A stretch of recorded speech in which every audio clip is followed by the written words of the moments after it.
आज का agenda static keyword को लेके है। और ये जो स्टैटिक कीवर्ड है ये हम लोग आज की क्लास में मेथड्स के साथ, वेरिएबल्स के साथ और ब्लॉक्स के साथ इस स्टैटिक कीवर्ड के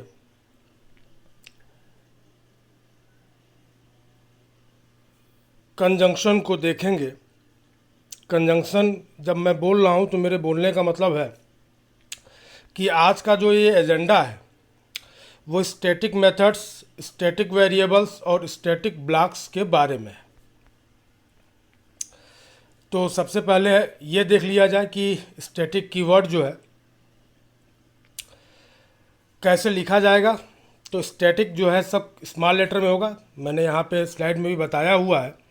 static written as static small letter में। तो static is use with the following: class, method, variable and block.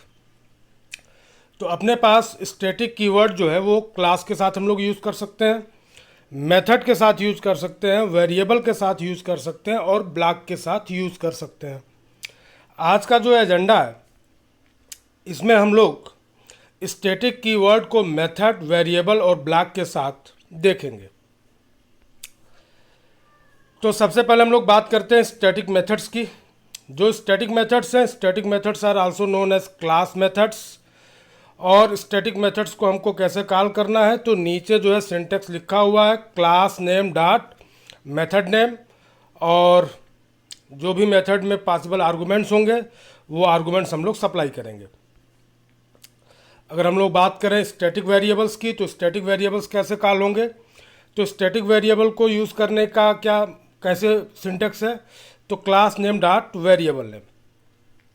और static variables are also known as class variables. हम लोगों ने वेरिएबल को तीन तरीके से कैटेगराइज किया है जावा में: क्लास वेरिएबल्स, इंस्टेंस वेरिएबल्स और लोकल वेरिएबल्स। तो ये जो क्लास वेरिएबल्स है, तो class variables are nothing but static variables. अब यहाँ पे जो है कुछ रूल्स हैं उसको देख लेना चाहिए। रूल्स क्या कहते हैं, तो पहला रूल क्या बोला है कि one static method can call other static methods. और दूसरा रूल क्या कहता है, static methods and static block can call static variables. तो बेसिकली ये जो दूसरे पॉइंट में जो टर्म इस्तेमाल हो गया है कॉल, उसकी जगह पे जो सबसे अप्रोप्रिएट वर्ड होगा वो कुछ ऐसे होगा कि static methods and static block can access static variables. मतलब स्टैटिक मेथड और स्टैटिक ब्लॉक्स जो है वो स्टैटिक वेरिएबल्स को यूज़ कर सकते हैं। और दूसरा रूल क्या बोलता है कि एक स्टैटिक मेथड दूसरे स्टैटिक मेथड को कॉल कर सकता है। ठीक है। अब यहाँ पे जो है ऑब्जेक्ट नंबर 1 में मैं बात कर रहा हूँ स्टैटिक मेथड की। तो देखिए यहाँ पे एक क्लास डिज़ाइन हुई है, क्लास टेस्ट। और यहाँ पे जो है एक डिस्प्ले नाम का स्टैटिक मेथड है। मैंने इसमें एक मैसेज दिया हुआ है, डिमॉन्स्ट्रेशन ऑफ स्टैटिक मेथड। ठीक है। तो ये जो डिस्प्ले मेथड है जो कि स्टैटिक है क्लास टेस्ट के अंदर, इसको हम लोग आगे जो है यूज़ करेंगे। तो कहाँ यूज़ करेंगे, तो अपने पास एक क्लास है SM, इसके अंदर हमने इस डिस्प्ले मेथड को कॉल किया है। चूँकि ये डिस्प्ले मेथड जो है स्टैटिक मेथड है, इसलिए ये क्लास के नाम के साथ यूज हो रहा है। कैसे हो रहा है, तो टेस्ट डॉट डिस्प्ले। अब यहाँ पे ये देखना है कि ये जो मेन मेथड है क्लास SM के अंदर, जो ये मेन मेथड है जो कि हमारे प्रोग्राम का एंट्री पॉइंट है, ये मेन मेथड अपने में एक स्टैटिक मेथड है। और जो हम लोगों ने पीछे रूल्स देखे थे तो वहाँ पे एक रूल क्या बोल रहा था कि one static method can call other static method. तो यहाँ पे हम लोगों ने उस चीज़ को देख लिया है कि मेन जो कि एक स्टैटिक मेथड है under the class SM is calling a static method of class test. अब दूसरा object static method can call in other static method. देखिए यहाँ पे जो है एक हमने क्लास लिया हुआ क्लास SM, और इस क्लास SM के अंदर जो है मैंने दो स्टैटिक मेथड लिया हुआ है, डिस्प्ले ये स्टैटिक है, और एक मेथड लिया हुआ है सम नाम का। डिस्प्ले जो है वो कोई भी आर्गुमेंट एक्सेप्ट नहीं कर रहा है, सम दो आर्गुमेंट एक्सेप्ट कर रहा है इंटीजर टाइप्स के x और y, और x और y दोनों को ये जोड़ रहा है, सम कर रहा है। अब हम लोग इसी क्लास SM में ही हम लोगों ने अपना मेन मेथड लिया हुआ है पब्लिक स्टैटिक वॉइड मेन, ठीक है। और यहाँ पे जो है हम लोग कर क्या रहे हैं, तो यहाँ पे जो है हमने मेन मेथड के अंदर डिस्प्ले मेथड को और सम मेथड को जो है कॉल किया हुआ है, ठीक है। यहाँ पे बस एक चीज़ रिप्लिकेट हो गई है, ये जो सम मेथड है ये इस वाले स्लाइड में भी आ रहा है, और ये वाला जो और सेम मेथड जो है यहाँ पे भी रिप्लिकेट हो गया है। तो इसको जो है अवॉइड किया जा सकता है, किसी एक ही जगह पे इसको रखना है, और हमारा ऑब्जेक्टिव जो है वो फुलफिल हो जाएगा। मेन मेथड जो है वो दो स्टैटिक मेथड्स को कॉल कर रहा है, डिस्प्ले और सम। अब यहाँ पे जो है हम लोगों को एक बात जिसका ध्यान देना है, ये देखिए यहाँ पे जो हम लोगों ने सम मेथड लिया है, तो x और y को जब हम लोग जोड़ रहे हैं तो उसको जो है हम लोगों ने ब्रैकेट में रखा हुआ है।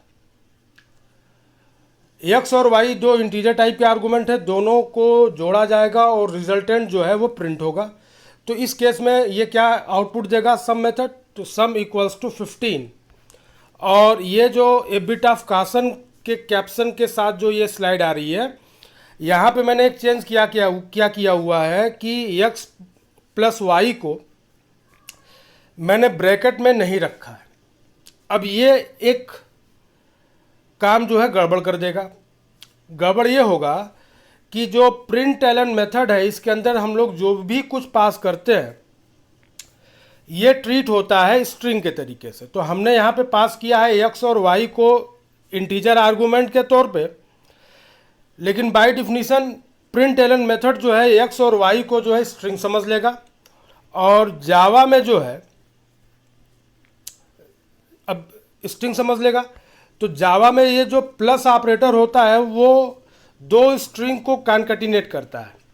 तो अब यहाँ पे अगर हम लोग आउटपुट देखें तो सम की वैल्यू जो है 15 की जगह पे 105 आ रही है। तो ये 105 की कैसे आ रही है, तो इसने 10 को एक स्ट्रिंग मान लिया है और 5 को एक स्ट्रिंग मान लिया है, और ऊपर सम इक्वल्स टू जो लिखा हुआ है डबल कोट में वो एक स्ट्रिंग है। तो यहाँ पे इसने ये समझ लिया कि तीन स्ट्रिंग को जोड़ा जा रहा है। तो तीन स्ट्रिंग को जब कॉन्कैटिनेट किया जाएगा तो हमको आउटपुट क्या मिलेगा, सम इक्वल्स टू 105। तो ये हमको ध्यान देना है, ठीक है।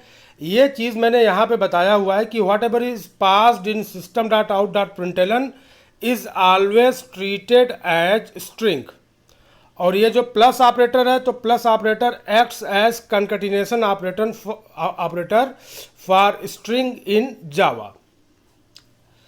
अब हम लोग आते हैं मेन मेथड को ओवरलोड करने के लिए। देखिए ओवरलोडिंग की बात कब उठती है, तो ओवरलोडिंग में होता क्या है बेसिकली कि अपने पास सेम नेम के एक ही क्लास में एक से ज़्यादा मेथड होते हैं, ठीक है। और एप्रोप्रिएट मेथड का जो सिलेक्शन होता है वो आर्गुमेंट के बेसिस पे होता है। मेथड ओवरलोडिंग में मेथड का रिटर्न टाइप जो है वो कोई भी रोल प्ले नहीं करता है। तो यहाँ पे जो है एसएम नाम का जो मेथड है इसमें हमने मेन मेथड लिया हुआ है। सबसे पहले मेन मेथड दिख रहा है जिसमें एक मैसेज है डिमॉन्स्ट्रेशन ऑफ स्टैटिक मेथड। फिर मैंने एक मेन मेथड लिया हुआ है जिसमें x और y दोनों को पास कर रहे हैं, ठीक है।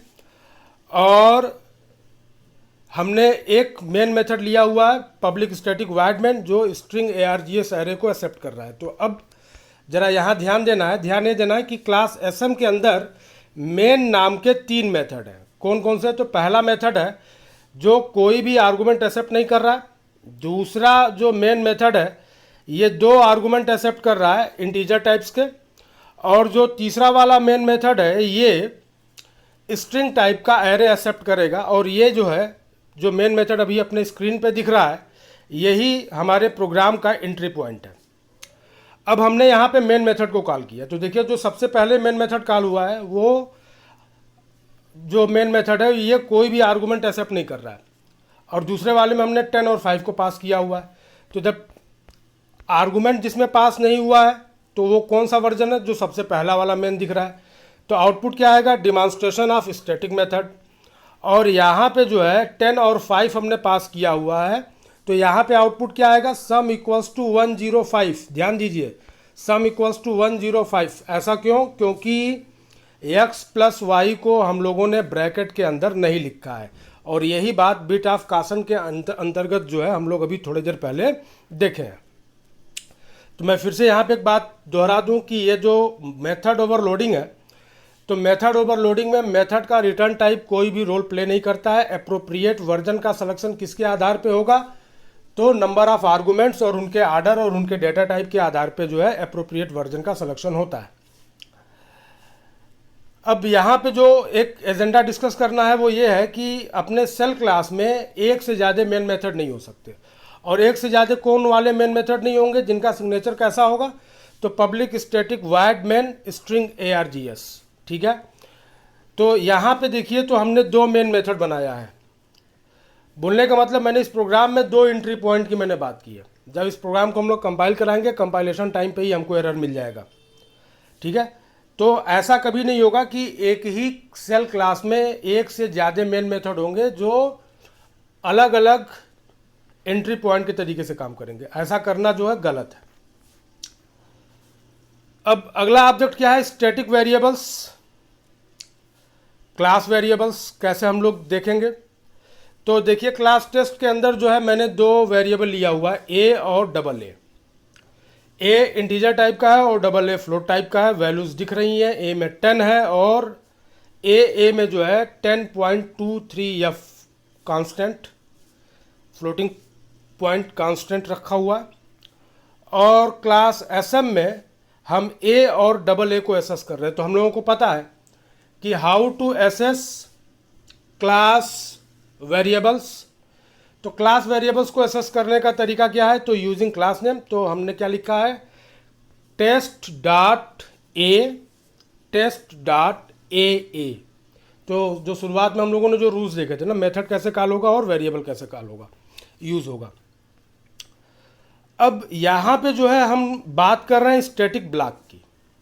ठीक है, तो देखिए यहाँ क्लास टेस्ट है। क्लास टेस्ट के अंदर जो है मैंने एक स्टैटिक ब्लॉक लिया हुआ है और मैसेज दिया हुआ है, स्टैटिक ब्लॉक इज एग्जीक्यूटेड।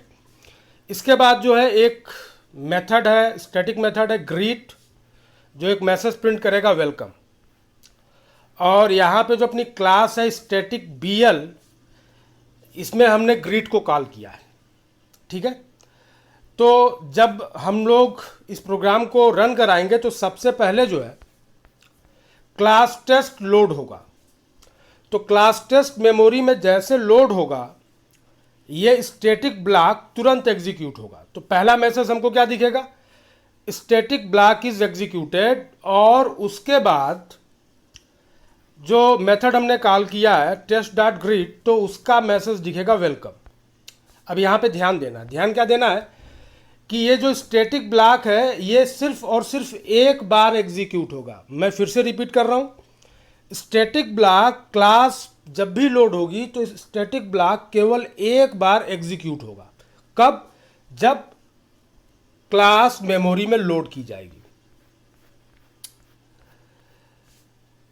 यही बात मैंने यहाँ पे बताया है, when class is loaded static block is executed and it is to be noted that static block will be executed only once, केवल एक बार। अब यहाँ पे हम लोग बात करेंगे इंस्टेंसिएशन ब्लॉक की। ठीक है, तो इंस्टेंसिएशन ब्लॉक क्या है, इंस्टेंसिएशन ब्लॉक में कहा गया कि instantiation block is executed whenever class is instantiated। आप जितनी बार भी क्लास का ऑब्जेक्ट बनाएंगे उतनी बार इंस्टेंसिएशन ब्लॉक एग्जीक्यूट होगा। अब यहाँ पे क्लास टेस्ट मैंने लिया हुआ है और एक ब्लॉक बनाया हुआ है, उस ब्लॉक में मैंने मैसेज रखा हुआ है इंस्टेंसिएशन ब्लॉक इज एग्जीक्यूटेड। तो ये जो ब्लॉक दिख रहा है जिसका ये मैसेज है, ये है इंस्टेंसिएशन ब्लॉक। मैंने यहाँ पे एक ग्रीट नाम का मेथड दिया हुआ है और मैंने यहाँ पे हैश कोड कॉल किया हुआ है, दिस डॉट हैश कोड। तो दिस को लेके हम लोगों को एक बात पता है कि this always points to the current object. और हैश कोड एक मेथड है, हम लोगों को पता है कि जावा में जो ऑब्जेक्ट्स होते हैं वो ऑब्जेक्ट्स हमेशा हीप में रखे जाते हैं। तो हैश कोड बेसिकली ऑब्जेक्ट का एड्रेस होता है हीप के अंदर, ठीक है। तो अभी हम लोग आते हैं अपने क्लास की तरफ। इंस्टेंशिएशन ब्लॉक नाम का एक क्लास मैंने बनाया हुआ है, और यहाँ देखिए तो क्लास टेस्ट के 3 ऑब्जेक्ट मैंने बनाए हैं। पहला ऑब्जेक्ट जो है उसको T1 पॉइंट आउट कर रहा है, दूसरे को T2 पॉइंट आउट कर रहा है, और तीसरे को T3 जो है वो पॉइंट आउट कर रहा है। ध्यान ये देना है कि क्लास टेस्ट 3 बार इंस्टेंशिएट किया गया है, मीन्स क्लास टेस्ट के 3 ऑब्जेक्ट बने हैं। तो जो इंस्टेंशिएशन ब्लॉक है वो कितनी बार एग्जीक्यूट होगा? 3 बार होगा। जितनी बार ऑब्जेक्ट बनेगा उतनी बार इंस्टेंशिएशन ब्लॉक एग्जीक्यूट होगा। और जब मैंने लिखा है T1 डॉट ग्रीट, तो मैसेज हमको क्या मिलेगा? तो मैसेज मिलेगा welcome, this method is called by, ठीक है। तो वो ऑब्जेक्ट जिसको T1 पॉइंट आउट कर रहा है उस ऑब्जेक्ट का क्या एड्रेस है मेमोरी में वो प्रिंट हो जाएगा। उसी तरीके से T2 डॉट ग्रीट में क्या हो जाएगा? तो मैसेज के साथ किसका एड्रेस आएगा? उस ऑब्जेक्ट का जिसको reference variable T2 point out कर रहा है। और T3 डॉट ग्रीट में क्या होगा? तो हमको उस ऑब्जेक्ट का एड्रेस मिलेगा जो पॉइंट आउट किया जा रहा है आप रेफरेंस वेरिएबल T3 के द्वारा, ठीक है। तो यहाँ पे इंस्टेंशिएशन ब्लॉक का एग्जीक्यूशन कितनी बार होगा? तो यहाँ पे इंस्टेंशिएशन ब्लॉक का एग्जीक्यूशन जो है 3 बार होगा। जबकि स्टैटिक ब्लॉक में हम लोगों ने क्या देखा था? तो static block is executed only once. कब एग्जीक्यूट होगा? तो when class is loaded into the memory. But what about instantiation block? Instantiation block is always executed whenever class is instantiated. जितनी बार भी आप ऑब्जेक्ट बनाएंगे उतनी बार इंस्टेंशिएशन ब्लॉक एग्जीक्यूट होगा। अब what about the situation when we have both static block and instantiation block? तो rule क्या कहता है? रूल ये कहता है कि static block has higher priority over instantiation block, over instantiation block. ध्यान दीजिए, तो ये क्लास टेस्ट है। क्लास टेस्ट के पास एक स्टैटिक ब्लॉक है जिसमें मैसेज है स्टैटिक ब्लॉक इज एग्जीक्यूटेड। फिर एक इंस्टेंशिएशन ब्लॉक है जिसके अंदर मैसेज लिखा हुआ है इंस्टेंशिएशन ब्लॉक इज एग्जीक्यूटेड। फिर मैंने एक मेथड डिफाइन किया हुआ है ग्रीट, ठीक है। और अब हमने यहाँ पे क्या किया हुआ है? T1 का ऑब्जेक्ट बनाया हुआ है और T1 डॉट ग्रीट को मैंने कॉल किया है। तो क्या होगा जब हम इस प्रोग्राम को एग्जीक्यूट कराएंगे? तो सबसे पहले हमारा ये जो स्टैटिक ब्लॉक है ये एग्जीक्यूट होगा, देन इंस्टेंशिएशन ब्लॉक एग्जीक्यूट होगा, और उसके बाद जो मेथड ग्रीट कॉल होगा वो मैसेज देगा कि welcome, this method is called by, ठीक है। और T1 रेफरेंस वेरिएबल जिस ऑब्जेक्ट को पॉइंट आउट कर रहा है उसका हैश कोड प्रिंट हो जाएगा। तो इस यहाँ पे हम लोगों ने क्या देखा? यहाँ पे हम लोगों ने देखा कि स्टैटिक ब्लॉक की प्रायोरिटी इंस्टेंशिएशन ब्लॉक की प्रायोरिटी से ज़्यादा हाई है, ठीक है। अब यहाँ जो अगला एजेंडा है इसमें हम लोगों ने ये देखा है, हमको देखना है कि स्टैटिक वेरिएबल्स और स्टैटिक ब्लॉक को देखना है। तो यहाँ ज़रा ध्यान दीजिए, तो यहाँ जो है क्या हो रहा है? तो अपने पास एक क्लास टेस्ट है, ठीक है। क्लास टेस्ट के पास जो है एक स्टैटिक वेरिएबल है इंट a, और ध्यान क्या देना है कि दिस वेरिएबल a इज अनइनिशियलाइज्ड, ठीक है। तो ये बात हम लोग आगे देखेंगे कि जो है स्टैटिक वेरिएबल्स जिनको हम कोई वैल्यू नहीं देते हैं उनका बाय डिफ़ॉल्ट इनिशियलाइजेशन होता है उनकी डिफ़ॉल्ट वैल्यू से। तो इंटीजर के लिए डिफ़ॉल्ट वैल्यू 0 होती है। तो स्टैटिक इंट a, तो इस पॉइंट पे a में कौन सी वैल्यू पड़ी हुई है? तो 0 पड़ी हुई है।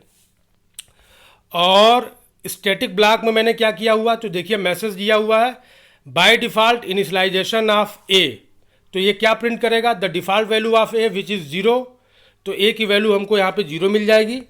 उसके बाद इसी स्टैटिक ब्लॉक में मैंने ए की वैल्यू को अपडेट किया हुआ। Now A is updated by 10, तो ए की वैल्यू 0 से हो गई 10, ठीक है। और यहाँ पे जो है मैंने एक गेट ए नाम का जो है स्टैटिक मेथड बनाया हुआ है जो ए की अपडेटेड वैल्यू को प्रिंट करेगा, ठीक है। और यहाँ पे क्या हुआ है, मेन मेथड कॉल हुआ, तो सबसे पहले क्या होगा, स्टैटिक ब्लॉक एग्जीक्यूट होगा। स्टैटिक ब्लॉक सबसे पहले ए की कौन सी वैल्यू प्रिंट करेगा, डिफ़ॉल्ट वैल्यू जो कि 0 है।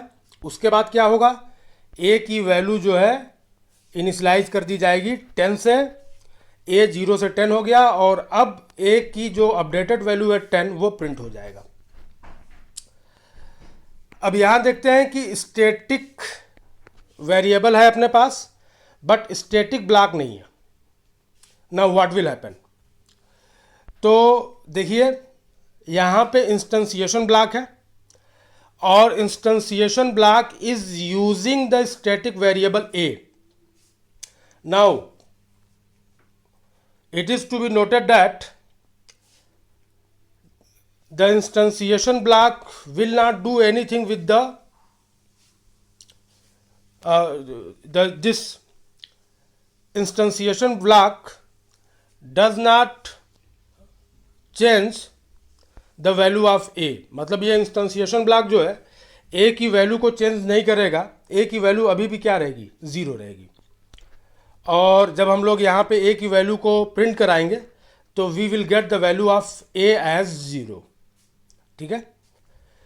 तो जैसा कि हम लोगों ने देखा था कि स्टैटिक वेरिएबल को कौन कौन लोग एसेस कर सकते हैं, तो स्टैटिक वेरिएबल को स्टैटिक मेथड और स्टैटिक ब्लॉक्स जो है यूज़ कर रहे थे। अभी ये जो लास्ट वाला है, लास्ट वाला जो है हम लोग जो ये देख रहे हैं, तो यहाँ पे क्या हो रहा है, तो यहाँ पे स्टैटिक वेरिएबल ए जो है उसको इंस्टेंसिएशन ब्लॉक यूज कर रहा है। तो instantiation block can not do anything, ठीक है। किसके लिए कुछ नहीं कर पाएगा, तो स्टैटिक वेरिएबल ए के लिए कुछ नहीं कर पाएगा, ठीक है। तो आज का जो लेक्चर रहा, आज के लेक्चर में हम लोगों ने static method, static variable, static block और इंस्टेंसिएशन ब्लॉक को देखा। साथ ही साथ हम लोगों ने क्या देखा कि इंस्टेंसिएशन ब्लॉक और स्टैटिक ब्लॉक अगर है तो किसकी प्रायोरिटी ज़्यादा है, तो स्टैटिक ब्लॉक की प्रायोरिटी सबसे ज़्यादा है। स्टैटिक ब्लॉक कितनी बार एग्जीक्यूट होगा, स्टैटिक ब्लॉक एक बार एग्जीक्यूट होगा। कब, जब हमारी क्लास मेमोरी में लोड होगी। इंस्टेंसिएशन ब्लॉक कितनी बार एग्जीक्यूट होगा, इंस्टेंसिएशन ब्लॉक जितनी बार आप ऑब्जेक्ट बनाओगे, जितनी बार क्लास हमारा क्या होगा, इंस्टेंशिएट किया जाएगा, उतनी बार इंस्टेंसिएशन ब्लॉक एग्जीक्यूट होगा। किसकी प्रायोरिटी ज़्यादा होगी, इंस्टेंसिएशन ब्लॉक की या स्टैटिक ब्लॉक की, तो answer is clear, static block की प्रायोरिटी क्या है, ज़्यादा है। और स्टैटिक वेरिएबल जो है उसके ऊपर इंस्टेंसिएशन ब्लॉक कोई भी काम नहीं कर पाएगा, ठीक है। स्टैटिक वेरिएबल को कौन कौन लोग एसेस कर सकते हैं, तो स्टैटिक वेरिएबल को स्टैटिक मेथड्स एसेस कर सकते हैं और स्टैटिक ब्लॉक्स जो है वो एसेस कर सकते हैं। क्लास वेरिएबल्स के क्लास वेरिएबल को लेके मैं एक बात बोल दूं, क्लास वेरिएबल और स्टैटिक वेरिएबल एक ही बात है। तो जब मैं बोल रहा हूँ स्टैटिक वेरिएबल, तो इसको लेके मैं एक बात बोल दूं कि मेमोरी में इसकी केवल एक कॉपी होगी। आप इस बात को ऐसे समझिए कि 60 स्टूडेंट का एक क्लासरूम है और उस क्लासरूम में 60 स्टूडेंट्स बैठे हुए हैं, लेकिन उन सारे 60 स्टूडेंट्स के लिए क्लास में एक सिंगल ब्लैक बोर्ड है, ठीक है। तो अगर हम ये कहें कि the single black board of the class is the best example of class variable, तो ये गलत नहीं होगा, ठीक है। तो this is all for this session.